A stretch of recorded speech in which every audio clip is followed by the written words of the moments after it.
जंगल के हृदय में एक घायल हिरण घने पत्तों के बीच से दौड़ता है। उसकी सांस उखड़ी हुई है। एक भूखा शेर जिसके सुनहरे फर के नीचे मांसपेशियां फड़क रही थीं, घने झाड़ियों के माध्यम से अपने शिकार का पीछा करता है। डरा हुआ हिरण एक प्राचीन पेड़ की फैली हुई शाखाओं के नीचे शरण लेता है, जो ऊपर से देख रहे बुद्धिमान उल्लू से अनजान है। प्राचीन वृक्ष के विशाल छत्र के नीचे एक उल्लू झपटता है, जिसके शांत पंख धूप से सराबोर पत्तियों के खिलाफ एक क्षणिक छाया है। भव्य शेर पेड़ के नीचे शाही ढंग से बैठा है। उसका शक्तिशाली रूप एक लंबी छाया डाल रहा है, जबकि उल्लू कोमल अधिकार से कहता है, शेर राजा, यह हिरण घायल है।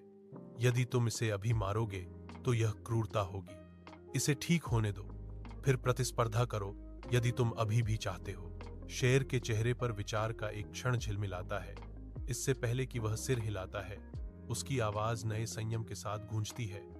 ठीक है, मैं वादा करता हूं कि केवल तभी जब यह ठीक हो जाएगा, मैं इसका शिकार करूंगा। 6 दिन बाद हिरण फलता फूलता है।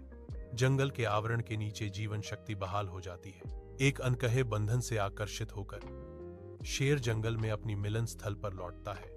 हिरण ने पुकारा, शेर भाई, मैं अपना वादा नहीं भूला हूं, लेकिन उल्लू ने मेरी जान बचाई।